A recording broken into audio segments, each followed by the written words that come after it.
Hello student, good morning. आज हम class 10th का second chapter acid base and salt, acid base and salt में आज हम लोग बात करेंगे, डिस्कस करेंगे साल्ट हाइड्रोलिसिस पर। साल्ट हाइड्रोलिसिस पर यह इस चैप्टर का 8वां पार्ट जा रहा है। 8 पार्ट जो है 8वां पार्ट शूट किया जा रहा है। इससे पहले मैं 7 पार्ट में पीएच वैल्यू, ठीक, यूनिवर्सल इंडिकेटर, इसके बाद उसमें जो है पीएच वैल्यू का जो है क्या यूज है, उससे या उसकी वजह से क्या प्रॉब्लम होता है वह बताए, और कुछ सॉल्यूशन का पीएच वैल्यू बताया गया। आज हम डिस्कस करेंगे साल्ट हाइड्रोलिसिस। आइए आपके सामने देखें, यहाँ दिया भी है salt hydrolysis. What is salt hydrolysis? तो यह साफ साफ दिया कि the interaction of A salt, the interaction of A salt with water, ठीक, किसी भी साल्ट का रिएक्शन यदि वाटर के साथ आप कराते हो तो वह सॉल्यूशन जो है 3 टाइप्स का हो सकता है। एसिडिक हो सकता है, बेसिक हो सकता है और न्यूट्रल हो सकता है। ओके, ठीक। साल्ट हाइड्रोलिसिस का मतलब समझिए आप, व्हाट इज साल्ट हाइड्रोलिसिस। ठीक, जब साल्ट और वाटर का ठीक इंटरेक्शन कराते हैं, रिएक्शन कराते हैं, तो उसमें से या तो एसिडिक सॉल्यूशन मिलेगा, या बेसिक मिलेगा, या तो न्यूट्रल मिलेगा। ठीक, तो उसी चीज को हम लोग क्या बोलते हैं, साल्ट हाइड्रोलिसिस। तो साल्ट हाइड्रोलिसिस समझ में आ गया ना, कि साल्ट का रिएक्शन कभी भी वाटर के साथ कराते हैं, इंटरेक्शन कराते हैं, रिएक्शन कराते हैं, तो वह सॉल्यूशन एसिडिक हो सकता है, बेसिक हो सकता है और न्यूट्रल हो सकता है। तो अब बेसिक, एसिडिक, न्यूट्रल, इन तीनों के बारे में डिस्कस करेंगे हम लोग। तो चलते हैं फर्स्ट टाइप में। पहले पार्ट में देखिए, इसमें साल्ट हाइड्रोलिसिस बता दिया, मैं एक्सप्लेन कर दिया।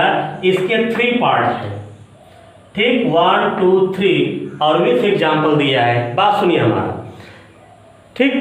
इसमें कह रहा है कि salt of strong acid, strong acid and strong base जब लेते हैं तो वह हाइड्रोलिसिस नहीं हो पाता है। डू नॉट, ठीक, दिया है, डज नॉट अंडरगो, ठीक, हाइड्रोलिसिस इन वाटर। इसमें जो है वह हाइड्रोलिसिस नहीं हो पाता है। कब? जब दोनों स्ट्रांग रहे, एसिड भी स्ट्रांग और बेस भी स्ट्रांग हो, तो उस समय का न्यूट्रल जो सॉल्यूशन होगा वो न्यूट्रल कहलाएगा। ठीक, उस सॉल्यूशन क्या बोलेंगे, न्यूट्रल। और उस समय जो pH value is equal to 7 होगा। इससे पिछले वीडियो में बताया था मैं कि यदि पीएच वैल्यू 7 आता है तो उसको न्यूट्रल कहोगे।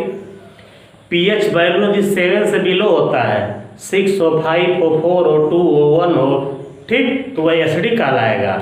यदि वही पीएच वैल्यू मोर देन 7 अधिक हो तो उसको हम लोग कहते हैं बेसिक सॉल्यूशन कहते थे, बेसिक कैरेक्टर बोला जाता था। तो हम बात करते हैं, चलिए, ठीक।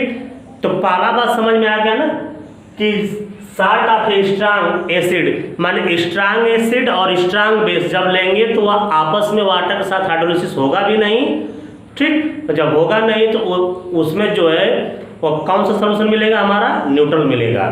ठीक, उसका एग्जांपल हो जाएगा NaCl होगा, KCl, NaNO3, KNO3, ETC। माने यह सब जितना NaCl, KCl, NO3, KNO3, यह सब हमारा कौन सा होगा, न्यूट्रल होगा, न्यूट्रल साल्ट में आएगा।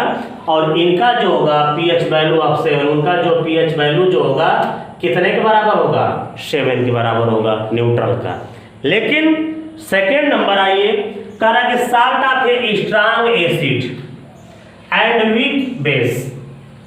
ठीक, जब ये इन दोनों को देखते हैं, जैसे माने जब ऐसा एग्जांपल देखिए, हमारी बात सुन लीजिए, जैसे FeCl3 हो गया, CuSO4 हो गया, माने FeCl3 iron chloride, copper sulphate, जब इनका हाइड्रोलिसिस कराते हो, ठीक, तो उनका जब हाइड्रोलिसिस कराते हैं तो उसमें जो है स्ट्रांग एसिड मिलता है और वीक बेस मिलता है। बात सुनिए हमारी बात, ठीक। जैसे मैं एग्जाम्पल एक बता रहा हूँ, FeCl3 हो गया, CuSO4 हो गया, यदि यह सब साल्ट है। मैं इस वीडियो के इस चैप्टर के फर्स्ट पार्ट में मैं बताया था स्ट्रांग क्या है, वीक क्या है, ठीक। तो FeCl3, CuSO4 साल्ट के बारे में मैं बताया था। तो यदि इनका हाइड्रोलिसिस कराते हो, FeCl3 हुआ, CuSO4 हुआ, उनका हाइड्रोलिसिस कराएंगे तो स्ट्रांग एसिड मिलेगा और वीक बेस मिलेगा। ये बताइए स्ट्रांग उसमें कौन है? एसिड है, इसलिए वह सॉल्यूशन क्या कहलाएगा? एसिडिक कहलाएगा, ठीक। और जब एसिडिक कहलाएगा तो उसका pH वैल्यू लेस देन 7 होगा। उसका pH वैल्यू क्या होगा? Less than 7। pH value less than 7 होगा। क्लियर हुआ, ठीक। FeCl3, CuSO4 यह सब साल्ट है। मान लीजिए मैं 2 एग्जाम्पल लिया हूँ। यदि इन साल्ट का आप हाइड्रोलिसिस कराओगे, इन साल्ट का हाइड्रोलिसिस कराते हैं तो उनका जो है, ठीक, एक स्ट्रांग एसिड मिलेगा तो एक वीक बेस मिलेगा।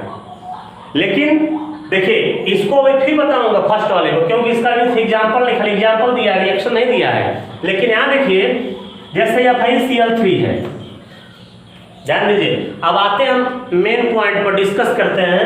FeCl3 प्लस वाटर है, ठीक। इस साल्ट के साथ FeCl3 हमारा क्या है? साल्ट है। यदि इस साल्ट के साथ वाटर का रिएक्शन कराते हैं, साल्ट हाइड्रोलिसिस यही होता है, जब किसी साल्ट का रिएक्शन वाटर के साथ कराते हो तो उसी को हम लोग साल्ट हाइड्रोलिसिस कहते हैं। लेकिन वह सॉल्यूशन एसिडिक होगा, बेसिक होगा, न्यूट्रल होगा। तो आइए बात करते हैं, FeCl3 साल्ट है, इसका रिएक्शन यदि हम H2O के साथ कराते हैं, किसके साथ कराएं? H2O के साथ कराएंगे तो देखिए यहाँ पर FeOH थ्राइस, देखो थोड़ा सा, FeOH थ्राइस फेरिक हाइड्रोक्साइड बनेगा और हाइड्रोक्लोरिक एसिड बनेगा। तो ये बताइए यह Cl जो दिया है, यह Cl स्ट्रांग एसिड आएगा, क्योंकि यह Cl को एक ही बार में हम डिसोसिएट कर सकते हैं। हम इसको पूरा बता चुका हूँ इस चैप्टर के फर्स्ट और सेकेंड वीडियो में।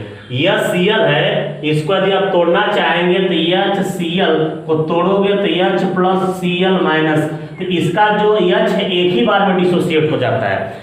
कंप्लीटली जब कोई भी डिसोसिएट होता है तो स्ट्रांग कहलाता है, और जब वही कंप्लीटली डिसोसिएट नहीं होता है, 1 by 1 करके डिसोसिएट होता है, तो उसको हम लोग वीक कहते हैं। लेकिन यहाँ देखिए जो FeOH थ्राइस, OH लगा है तो बेस होगा, लेकिन वीक बेस होगा। कहेंगे सर कैसे वीक बेस होगा? क्योंकि OH थ्राइस है ना, तो एक बार में डिसोसिएट नहीं है, धीरे धीरे पार्सली डिसोसिएट होता है। जब पार्सली डिसोसिएट होगा तो उसको हम क्या बोलेंगे? वीक बोलेंगे, ठीक। तो इसका मतलब, और दूसरा एग्जाम्पल जो CuSO4, देखिए कॉपर सल्फेट का हाइड्रोलिसिस कराए हम लोग, कॉपर सल्फेट का जब हाइड्रोलिसिस कराएंगे तो CuOH ट्वाइस बनेगा और H2SO4। तो आप देख रहे हैं H2SO4 को हम तोड़ेंगे, ठीक, तो यह 2H प्लस SO4 पर 2 माइनस आ जाता है। तो यह पहले ही बार, माने एक बार में ही कंप्लीटली डिसोसिएट हो गया, तो H2SO4 sulphuric acid strong acid होगा। लेकिन कैल्शियम हाइड्रोक्साइड यह जो दिया है वीक बेस का लाएगा, क्योंकि पार्सली डिसोसिएट होता है, वह कंप्लीटली डिसोसिएट नहीं होता है, माने पूरी तरह से एक बार में टूटता नहीं है वह, ठीक। इतना कंफर्म हो गया। थोड़ा सा इसका देखिए, इसका एग्जाम्पल फिर मैं एक बार समझा दे रहा हूँ आपको। NaCl, KCl, NaNO3, KNO3, यह किस तरह का साल्ट होगा? किस तरह का आएगा? यह कहेंगे न्यूट्रल होगा। कहेंगे सर क्यों न्यूट्रल होगा? आप देखिए NaCl, देखिए इसी में मैं लिख दे रहा हूँ, NaCl का हाइड्रोलिसिस करा लीजिए आप। हाइड्रोलिसिस करा लेंगे तो देखिए NaOH बन जाएगा, प्लस बन जाएगा HCl। यदि आप HOH है तोड़ेंगे H2O को तो HOH मिलेगा ना, तो यह जो NaCl को कहेंगे कि किस तरह में आ जाएगा? न्यूट्रल होगा आ जाएगा ना। कहेंगे सर क्यों न्यूट्रल होगा? बात सुनिए, NaCl का यदि हाइड्रोलिसिस कराएंगे, हाइड्रोलिसिस तो NaOH मिलेगा और HCl मिलेगा। तो यहाँ देखिए NaOH भी स्ट्रांग बेस है और HCl भी स्ट्रांग ठीक, एसिड है। तो मैंने क्या बताया था कि जब स्ट्रांग एसिड और स्ट्रांग बेस जब दोनों मिलेगा हाइड्रोलिसिस कराने पर, तो समझिएगा कि वो क्या होगा, न्यूट्रल होगा। बस केवल दिमाग देखिए, थोड़ा सा घुमा करके आपके बुक में दिया है, मैं इसको अपने हिसाब से तोड़ के बता रहा हूँ। ठीक, आपसे कोई पूछे कि NaCl को क्यों आप स्ट्रांग न्यूट्रल बोलेंगे, आप कहेंगे कि जब NaCl का हाइड्रोलिसिस कराओगे आप, तो एसिड और बेस दोनों मिलेगा, लेकिन दोनों स्ट्रांग होगा, जैसा कि आपके सामने लिखा है। NaOH स्ट्रांग है, स्ट्रांग बेस है, और यह Cl स्ट्रांग एसिड है। ओके, क्लियर हो गया। उसी तरह से मैं सेकेंड वाला बता दिया, ठीक, कि FeCl3 CuSO4 यह एसिडिक नेचर में आते हैं। ये जो साल्ट होते हैं वो एसिडिक में आते हैं, और इनका pH वैल्यू लेस देन 7 होता है। जैसा कि आपके सामने लिखा हूँ, FeCl3 का हाइड्रोलिसिस कराया गया है, यह वीक बेस मिला है, लेकिन यह स्ट्रांग बेस मिला है। उसी तरह से सिमिलरली कॉपर सल्फेट का जब हाइड्रोलिसिस कराओगे तो कॉपर, ठीक, हाइड्रोक्साइड में आ जाएगा, ये वीक बेस होगा, और सल्फ्यूरिक एसिड मिलेगा, यह स्ट्रांग एसिड होगा। तो चलते हैं नेक्स्ट, फिर हम आते हैं थर्ड वाले में। थर्ड वाले में आइए, ठीक, जैसे मैंने आपके सामने एग्जांपल लिया है, Na2CO3 K2CO3 CH3CONA, sodium carbonate, potassium carbonate, sodium acetate बोलेंगे। यह इतना एसीटेट होता है, अन्य सोडियम होगा। तो यह जो साल्ट होंगे, तो इसको हम लोग कहेंगे बेसिक साल्ट होंगे। कौन से होंगे, बेसिक होंगे। कहेंगे सर कैसे बेसिक होगा, ठीक, देखिए इनका जब हाइड्रोलिसिस कराया गया है, इस साल्ट का हाइड्रोलिसिस कराया, वाटर के साथ रिएक्शन कराया है, देखिए H2CO3 वीक एसिड मिला, और NaOH स्ट्रांग बेस मिला। सुनिए, जब वीक एसिड होगा, वीक एसिड आए और स्ट्रांग बेस आए, weak acid and strong base आएगा, तो उस समय वह सॉल्यूशन हमारा बेसिक होगा, और pH वैल्यू मोर देन 7 होगा। pH वैल्यू क्या होगा, मोर देन 7 होगा।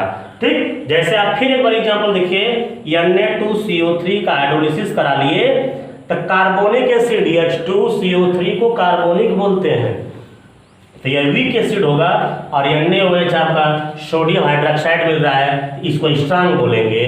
उसी तरह से, तो यह आपको समझ में आ गया, ठीक। तो हमको जहाँ तक उम्मीद है कि आपको साल्ट हाइड्रोलिसिस समझ में आ गया होगा।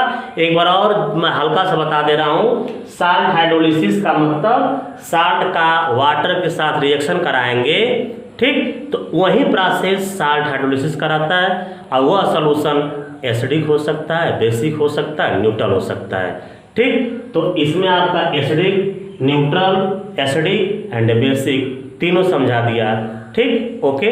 इसके बाद आगे, ठीक ना, देखिए कॉमन साल्ट, इसके बाद आएगा कॉमन साल्ट पर। साल्ट हाइड्रोलिसिस के बाद हम लोग डिस्कस करेंगे कॉमन साल्ट। आप कॉमन साल्ट का प्रिपरेशन करना है, तो आप Na और Cl सोडियम और क्लोरीन के साथ रिएक्ट करा करके भी आप NaCl बना सकते हो। लेकिन आप देखते हैं जितने कोस्टल एरियाज होते हैं, समुद्र तटीय इलाका होते हैं, वहाँ पर आप जानते हैं कि सी वाटर साल्टी होता है। समुद्र किनारे से ही जो है साल्ट को निकाला जाता है, ठीक। उसमें क्या करते हैं, वहाँ के किनारे के रहने वाले लोग, ठीक, स्क्वायर टाइप क्यारी बनाते हैं, खेत बना लेते हैं, उसमें जो है सी वाटर को डालते हैं। तरीका देख लीजिए इसको बनाने का, जैसे समुद्र किनारे जो बनता है, ऐसे रिएक्शन करके तो Na और सोडियम का 2Na+Cl2 करके 2NaCl हो जाएगा।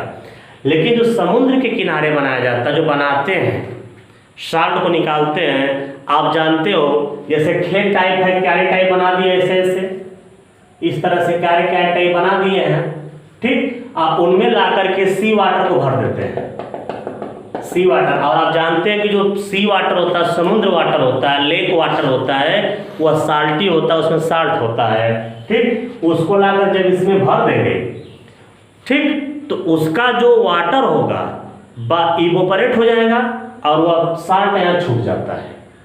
जब धूप होती है तो उसका वाटर जो है इवोपरेट हो जाता है, उड़ जाता है, और यह साल्ट इसमें जो छूट जाएगा NaCl, और फिर इसको जो रिफाइन करके, ठीक, कॉमन साल्ट के फार्म में तैयार कर देंगे।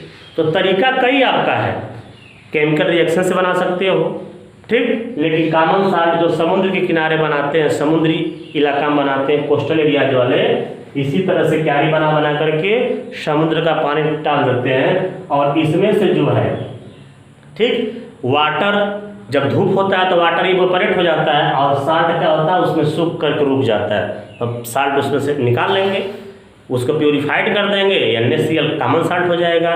तो इस तरह से बना सकते हैं। लेकिन उसी कॉमन साल्ट का, ठीक, किन किन चीज़ों के बनाने के लिए उनको रॉ मटेरियल के रूप में यूज करते हैं, माने उसके थ्रू जो है कॉमन साल्ट के थ्रू हम क्या क्या चीज़ बना सकते हैं। देखिए, सोडियम हाइड्रोक्साइड बना सकते हैं, बेकिंग सोडा बना सकते हैं, वॉशिंग सोडा बना सकते हैं और ब्लीचिंग पाउडर बना सकते हैं। कोई पूछे आपसे कि NaCl जो कॉमन साल्ट है वह किन किन चीज़ों में, किन किन कंपाउंड के बनाने में रॉ मटेरियल के रूप में यूज होता है, तो यह आपके सामने पूरा दिया है। सोडियम हाइड्रोक्साइड है, बेकिंग सोडा है, वॉशिंग सोडा है और एक क्या दिया है, ब्लीचिंग पाउडर दिया है। तो इस तरह से आपका इसमें बहुत ज़्यादा नहीं बताना था। नेक्स्ट वीडियो में मैं आपको सोडियम हाइड्रोक्साइड इसके रूप में बताएंगे। तो आज के लिए बस इतना ही। NaCl कॉमन साल्ट भी मैं बता दिया, ठीक। आज के लिए इतना ही। Okay, thanks.